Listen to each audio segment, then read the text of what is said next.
Hello everyone, welcome back to the channel, or welcome if you're new here. I'm Christine. I've literally been sewing all day and I'm finally taking a break to finally show you some of the things that I made to take along with me on vacation. So in the last video, I showed you some fabrics and some plans that I had for things that I wanted to make for our recent trip to Mallorca. I knew during that video that I had pretty big plans and very little time, and I was literally sewing up until the very last moment before we left. But I did get a couple really beautiful things done, so I wanted to show you. I also have a couple things in the works that I'll show you as well. And if you want to take a glimpse of Mallorca, I'll share a little bit of a montage at the end. Okay, so the first piece I want to show you, I am absolutely in love with. I loved wearing this dress so much.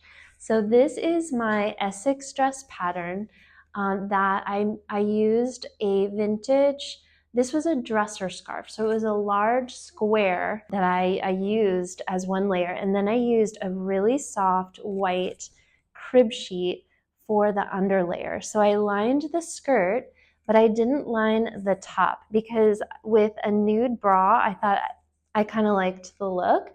And I wasn't sure exactly how I was going to line it along here because I did keep the edging. I used that and I placed this design so that this wasn't directly on my chest. My chest is like a little higher, and placed the design also along the skirt. I didn't have enough fabric for the back, so I just did a plain white, just the crib sheet for the back. But then I did the skirt also with the table or the dresser scarf, and then I used the I guess I just used plain white on the back, but then on the front I used the dresser scarf as the waistband, just so that it had a cohesive feel. And then this one being the white, I think it worked. I didn't mind having the white solid back. And then I just did little flutter sleeves. I sort of went off of the pattern for the sleeves. I literally just kind of held them up, the pieces that I had from the dresser scarf, and just sort of like made the sleeves. And I did like just little like pleats at the top because I just didn't have enough to do a full sleeve. But I wanted some kind of sleeve coverage. It's so comfortable to wear because it's just so soft and worn in, and feels, like it's been mine for a very long time. So I'll definitely be wearing this for many years to come and kind of treasure it as a white dress, which is always nice to have for summer, for different events or whatever comes up, to have a really pretty white dress. The other piece that I made before we left for vacation was a really special men's shirt. So I actually don't have it here with me, but I can show you pictures here. This was actually a tablecloth that had an off-white kind of color, and the embroidery, like I showed in my fabric haul, I thought the embroidery felt a little bit masculine. It also kind of had like a Cuban feel or maybe an island feel to it with the flowers. So I just felt like this is going to make a really good looking men's shirt. So on the very back collar, I wanted to do something in place of a label. And so I went to the little jewelry supply store that we have here in town. They have all of these little charms. And I've used these charms before on my underwear. So I went just to see what they had. This one says handmade. It's just like a little bronze tag. These are meant for jewelry, but they're flat and they're really fine. And so I ended up just taking one of these and just hand stitched it in at the collar with just a little bit of a ribbon to create kind of a label feel, but just a really subtle thing. So these little charms are really fun. If you have a jewelry supply store near you, take a peek. You never know. They're kind of fun to sew in to the inside of our clothes. I don't know about you, but when I sew for other people, it can be really nerve-wracking. I didn't know if the shirt was going to fit, if he was going to like it. I had another shirt of his here at my house, so I was able to kind of use that as a sizing guide. But I also kind of knew that that shirt fit a little bit slim, so I wasn't totally sure on the size. And in hindsight, I think I could have sized down just one size on the shirt, but kind of an oversized feel. He loved it. He wore it several times on our trip. Sent pictures to friends about it. So I felt, in the end, I felt really good that he liked it. So the last thing that I made before we left on our trip is just this little bag. So this was a vintage tea towel and it was quite large. So I had quite a bit to work with.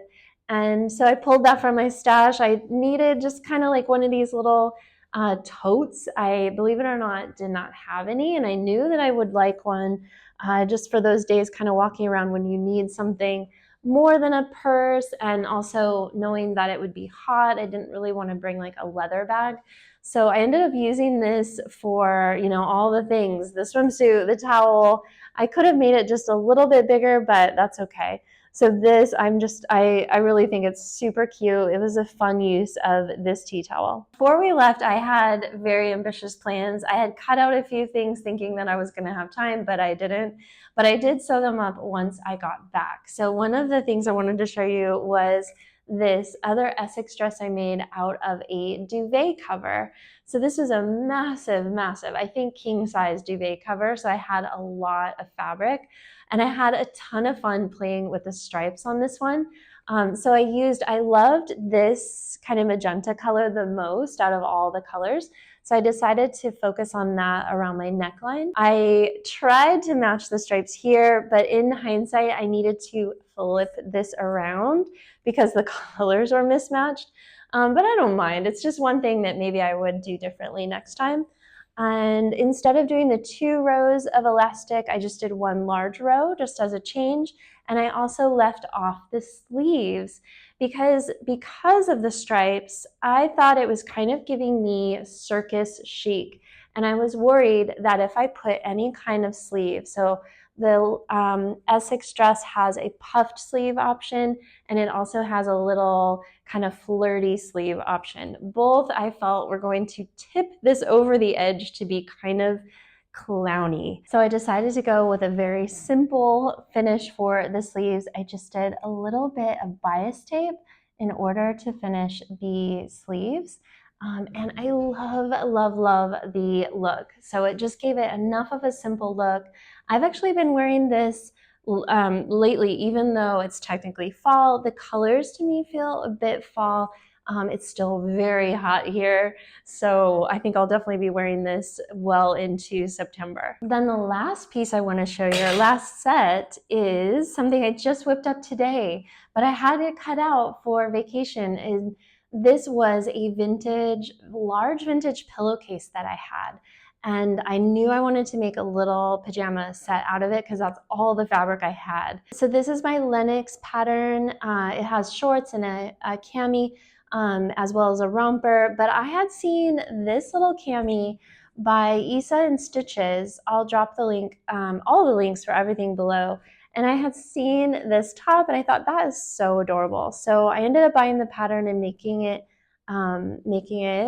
out of this. I love the little set. I think it turned out really cute. I am thinking of doing a tutorial. I've had a couple requests for this Tula pack because this for me is the most comfortable way to wear these kind of shorts that I wear around the house, because this Tula pack gives your legs like free range of motion. So when you bend down, like to grab something out of a low cabinet or to pick something up off the floor, this is really comfortable on my legs because the fabric doesn't pull when you bend over, like it doesn't stretch on your thighs. So this Tula pack I love. I ended up doing just a little baby hem to hem this, and it worked really well even along the curves.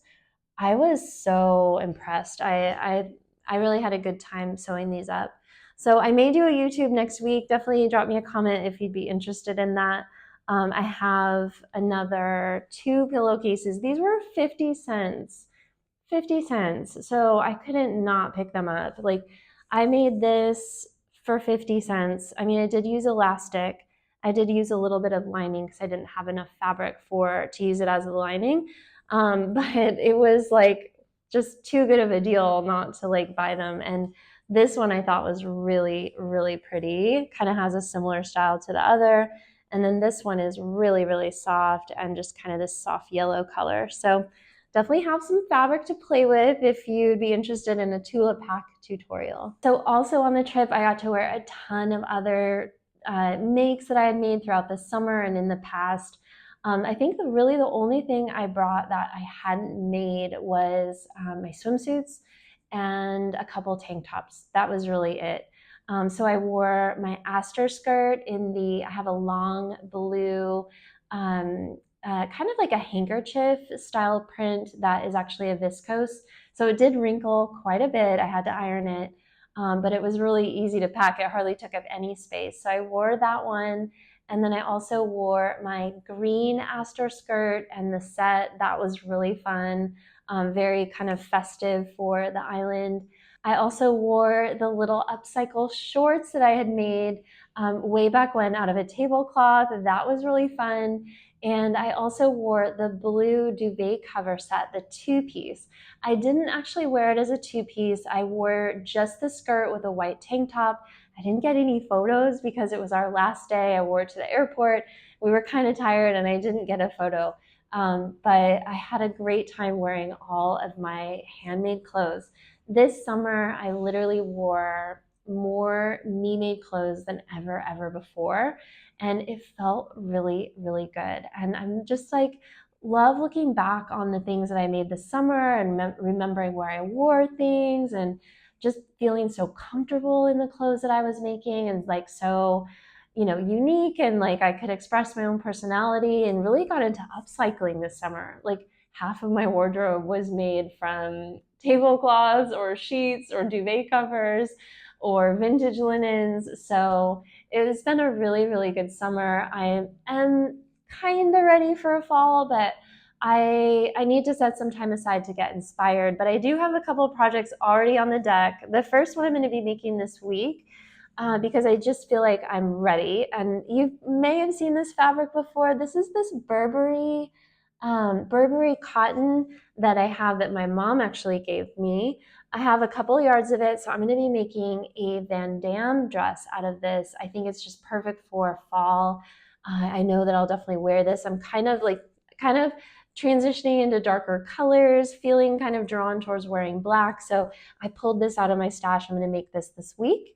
And then I have a wedding coming up, a really big, fancy Spanish wedding. So I need to make a formal dress. And I don't know if you remember, it was been probably a year ago now, almost a year, that I bought this fabric on sale here from my local fabric store. I am definitely a polyester. It's not silk, but I got it on sale. It was a really, really good deal. I got 2 pieces of it because there were like 2 bolts. So I think I have 5 yards in total. So I'm going to be making a beautiful gown. I'm kind of thinking, I don't want to hit my microphone, but I want to do like a one shoulder kind of thing with a really elegant skirt. The drape of this fabric is so beautiful that I think as like a long, kind of slim, maybe with some large pleats, so it's a little bit full. I think because of the yellow, I may do a little like headpiece or headband or something to kind of pull in the yellow accents. It is on November 12th, so I have a couple months to get this all pulled together, but it's a really fancy Spanish wedding, and I want to be prepared. So definitely going to be working on this dress. So that's what's coming up for me soon, and I'm sure there'll be a ton of other projects that creep in as I get inspired with fall sewing. It's still so hot here. It's hard to think that sweaters and sweatshirts and jeans even. I haven't even worn jeans yet. So next, if you want to stick around, I'll do a little montage of my trip. Thank you so much for watching. If you've enjoyed this, feel free to hit the like button and subscribe if you haven't already so you don't miss another video. And I look forward to seeing you soon. Okay, bye.